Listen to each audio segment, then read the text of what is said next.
Jemaat Tuhan, selamat pagi, selamat hari Minggu, selamat berjumpa, selamat memasuki Minggu Advent yang keempat, Minggu Advent yang terakhir untuk kita merayakan Natal.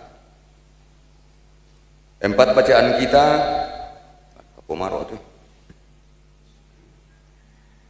tempat bacaan kita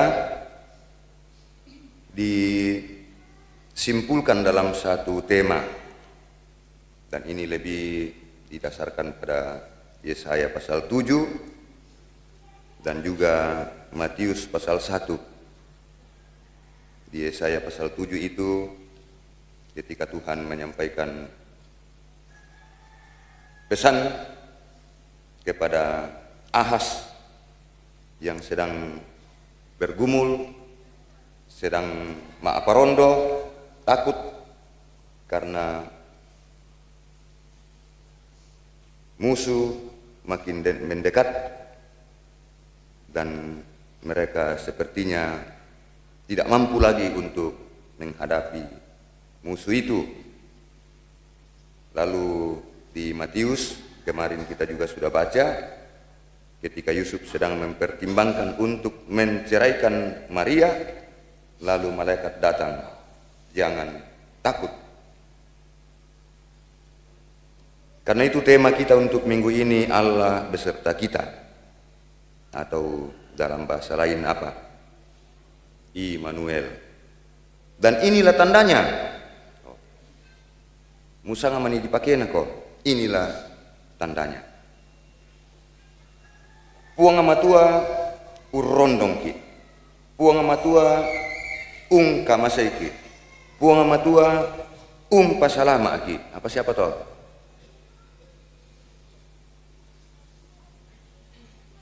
Tuhan menolong. Tuhan menyelamatkan. Pokoknya segala-galanya pada Tuhan. Karena itu jangan takut. Sekali lagi Bapak Ibu, hari Minggu adalah perayaan kemenangan.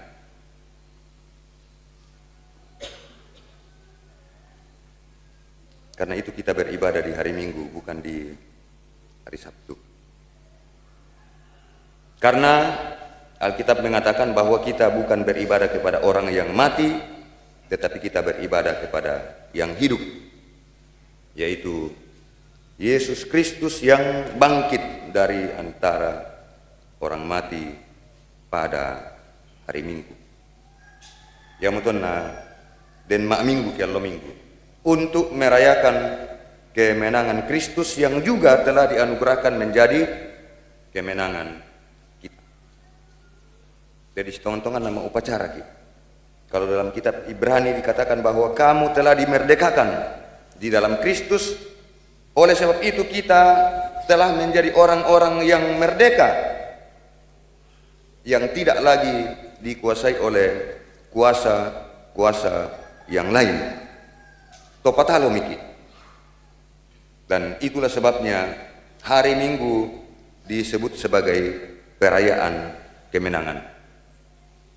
Akulah kebangkitan dan hidup, barang siapa yang percaya kepadaku, ia akan hidup.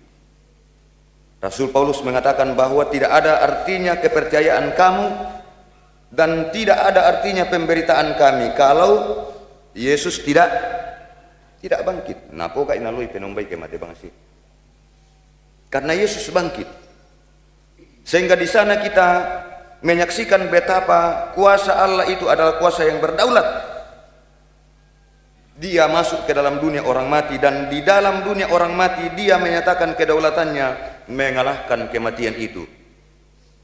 Kan Yesus bangkit di dalam kubur toh, bukan bangkit di luar kubur, bangkit di dalam kubur. Makanya dikatakan dia masuk ke dalam dunia orang mati.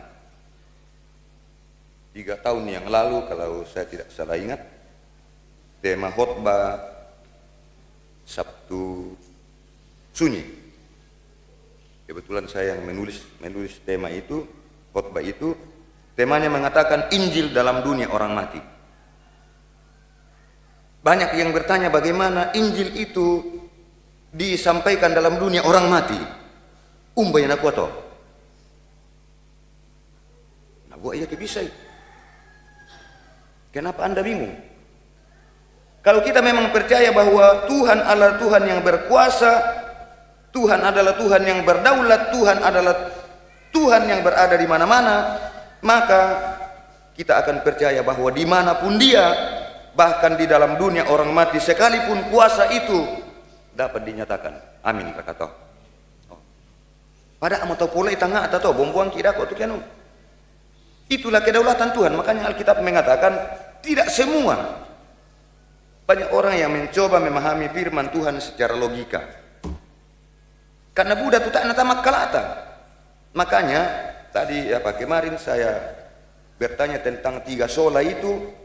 Sola yang pertama yaitu sola fide, hanya oleh iman. Hanya dengan iman kita dapat memahami betapa kedaulatan kuasa Tuhan itu dapat berkuasa dimanapun.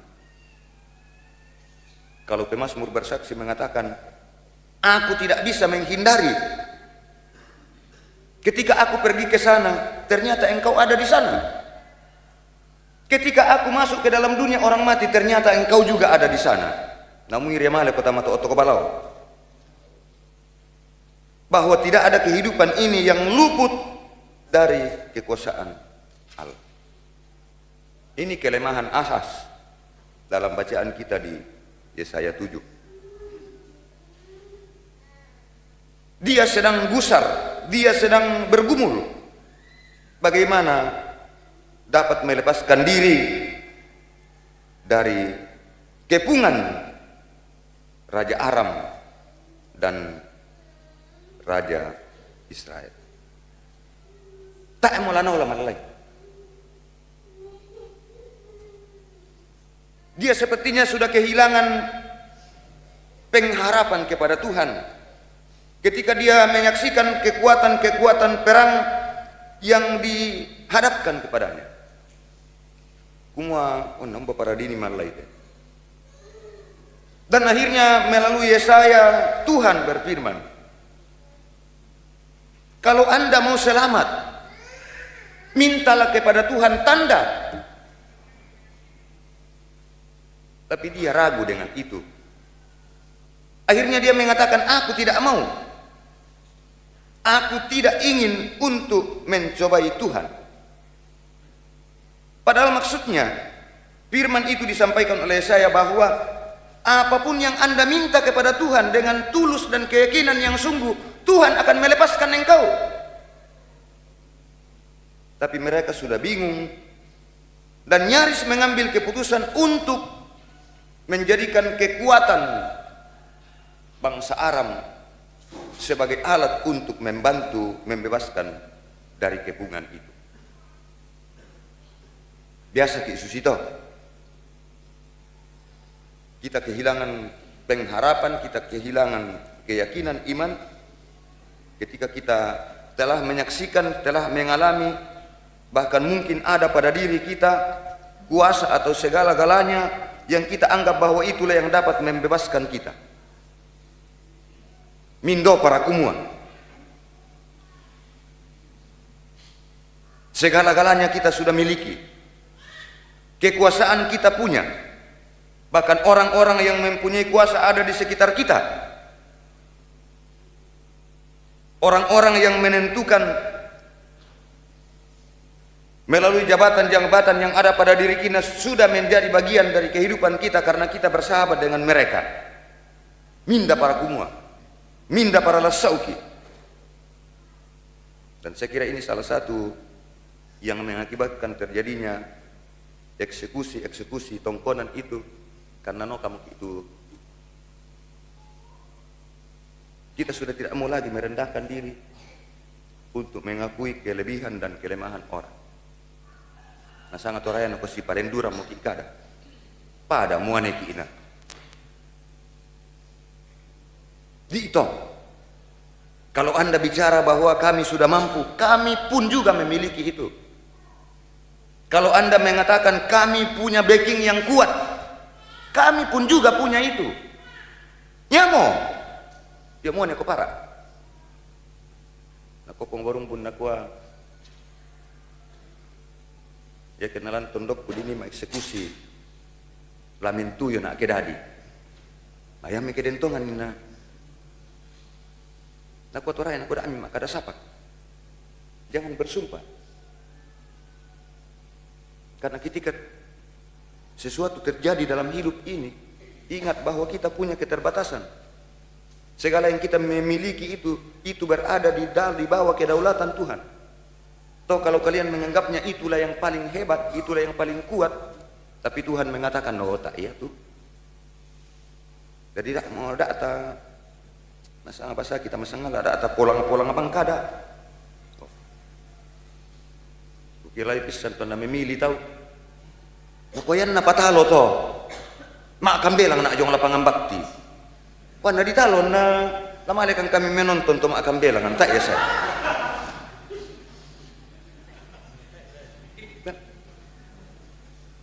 Karena sebelumnya mereka merasa hebat dan sudah mengklaim bahwa mereka lah yang akan memenangkan apapun yang dilakukan orang. Kami punya kuasa, kami punya kekuatan, kami punya duit. Yang nama ABLT tahu 1 juta, kami bisa 1,5 dan seterusnya.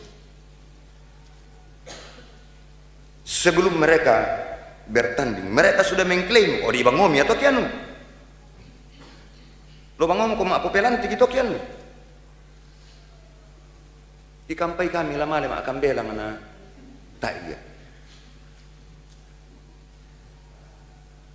Tidak ada yang dapat kita jadikan sebagai sandaran untuk memberikan kekuatan, apalagi untuk membebaskan kita dari berbagai pergumulan di muka bumi ini. Karena hidup ini adalah milik Tuhan. Makanya Mazmur tadi yang kita baca, Mazmur 80. Pemazmur bersaksi dan sekaligus mengajak warga jemaat untuk mengingat betapa warga umat Allah pada waktu itu sedang dalam keterpurukan, yang seakan-akan merasa bahwa Tuhan sudah tidak berpihak kepada mereka. Dan ketika Tuhan meninggalkan mereka, usia Sumarro, ketika dia kuat, ketika dia sehat, mukun di pagi lala, tak bang memulo mak minggu, baik nak kami dolar surugan itu, kamu lo nabang mak minggu ini, jadi kamu lagi belum tentu. Ya coba ngabanon nala itu dah lolo tama. Sedangkan kita setaruh gila belum tentu. Baik nak kami dolo. Giliran dia sakit-sakitan, pusing dah atau lemas sambayang. Mana tak bang mati majelis gereja saya? Kita bang mau ditandai nala. Kan ada ada orang yang penduar ditandai kumusarani. Ketika dia dibaptis dan ketika lonceng dibunyikan. Karena mati. Baru kita tahu ternyata juga dia Kristen. Ternyata dia anggota jemaat. Karena kita kenal dia pada waktu dia dibaptis. Dan setelah itu tidak pernah kelihatan, nanti koster bunyikan lonceng, teng, mindar katu mate. Oh sarani, reka polen. Apa gunanya kekristenan seperti itu? Sementara pengakuan Gereja Toraja menyatakan kepada kita bahwa umat Allah yang telah ditebus dan dikuduskan di dalam Kristus itu tak nasus itu penengan atau tidak itu mati. Apa foto? Sende lantelino taruh langan suruh main sangat banon dan nenek itu suruh ganal taruh uang lan. Sementara pengakuan gereja kita mengatakan umat Allah itu disuruh ke dalam dunia, disuruh ke dalam dunia bagi pekerjaan penyelamatan menuju zaman akhir. Bahwa keselamatan yang itu sudah dianugerahkan Allah kepada kita bukan keselamatan yang berlaku secara otomatis. Kumayan naden mosarani sudah dibaptis maka kita pasti selamat. Tidak. Keselamatan itu harus dikerjakan, harus dirawat. keselamatan itu harus dituntun. Bapak Ibu penatua diaken, tadi dalam narasi formulir Gereja Toraja sangat jelas di situ bahwa Tuhan Allah lah yang mengutus kamu untuk berdiri di tengah-tengah jemaat, menuntun umat, untuk mendoakan umat, untuk melayani umat, untuk memberikan penghiburan kepada umat. Tapi umat Allah juga harus mendukung penatua diaken. Toh ngaraka toh. Naman ko kiaman nami tanda itu sayu penatua, sayu diaken. Mui pasuru na nakamboron duka. Itin doanu ma pirang-pirang ngomo na majelis gereja. Nah uban na tuna puni. Ini orang lo dipusingkan toh. Banyak orang yang selalu mengkritik saja, tapi ketika dia ditegur, bisa tondok sengke. Bapak Ibu saudara-saudara, firman Allah datang, mintalah, tapi dia sepertinya enggan. Ahas juga sesungguhnya merasa bahwa dia sudah bersalah. Jangan sampai saya meminta tanda kepada Tuhan lalu kemudian Tuhan menjawab dalam jawaban yang lain. Tuhan tahu. Lalu kemudian melalui Yesaya Tuhan melanjutkan apa yang ingin disampaikan kepada Ahaz, bahwa kenapakah Anda takut untuk datang kepada Tuhan? Kenapa Anda masih meragukan Tuhan? Kenapa Anda masih sangsi dengan kedaulatan Tuhan? Padahal harusnya kamu sadar bahwa satu, aku marah.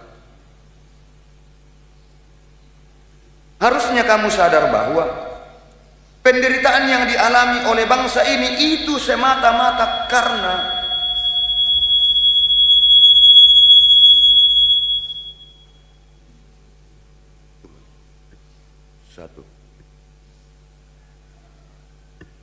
satu dua. Oh, ku puta adukan dia dan puta itu.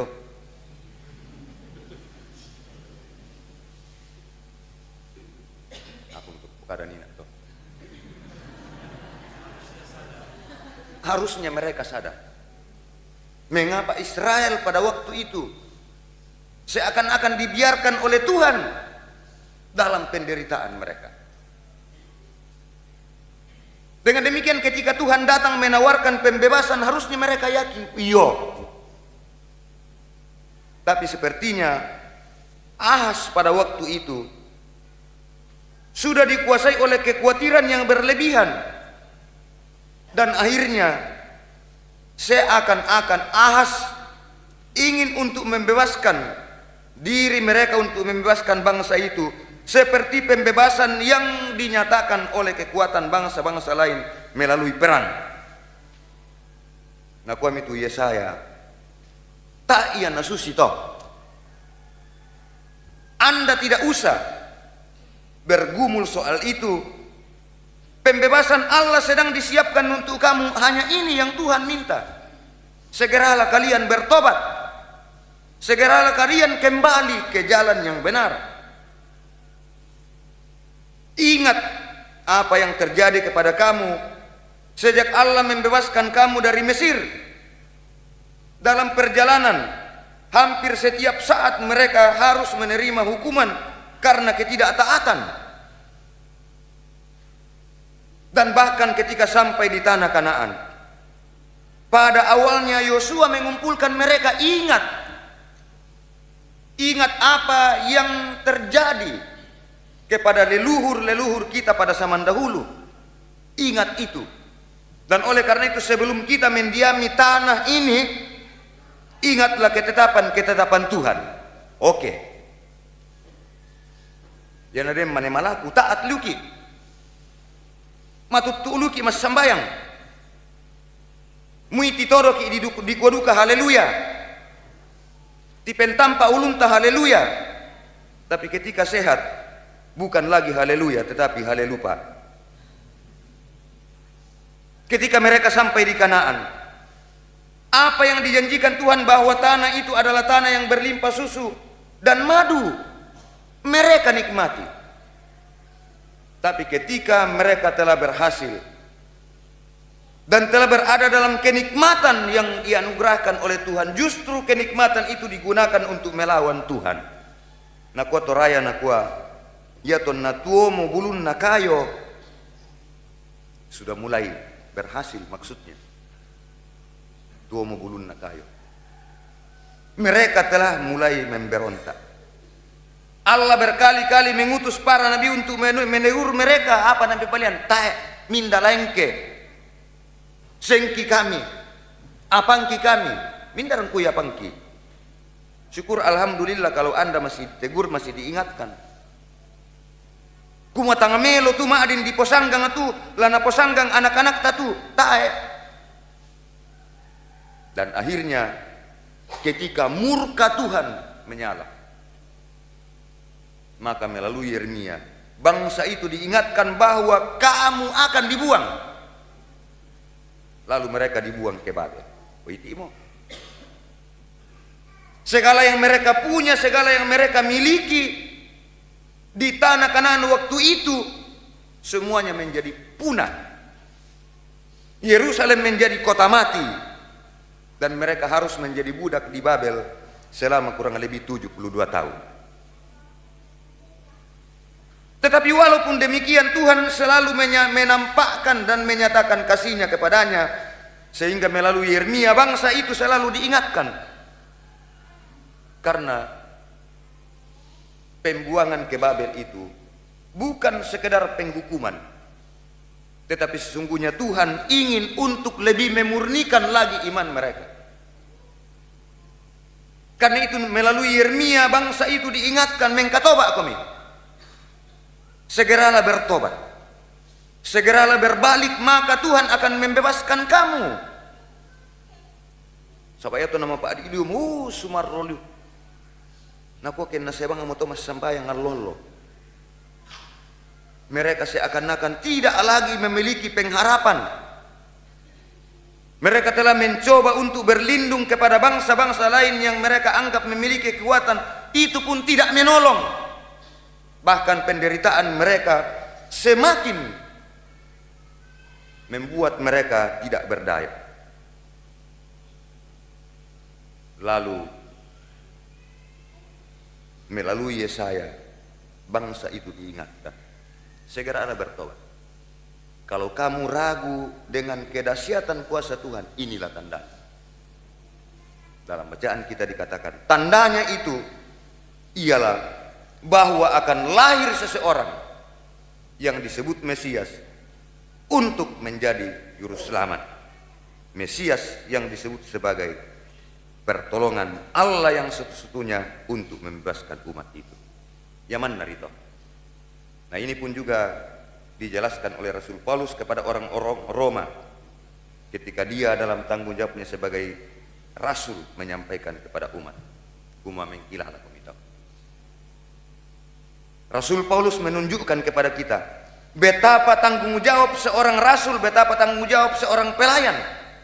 Karena dia harus berdiri di tengah-tengah umat untuk meyakinkan umat tentang kekuasaan Allah. Dia harus berada di tengah-tengah umat, sekalipun kadang-kadang memang kita harus dipersiapkan dengan macam-macam pergumulan. Tapi ingat Bapak Ibu, Tuhan yang mengutus kamu. Amin. Tuhanlah yang akan memakai kamu. Dengan demikian Tuhan pula yang akan memperlengkapi kamu. Demikian kesaksian Rasul Paulus kepada orang-orang di Roma. Kami adalah alat yang diutus Tuhan. Dengan demikian melalui kita, melalui Bapak Ibu sebagai penatua dan diaken, Tuhan ingin menyatakan damai sejahtera bagi seluruh umat.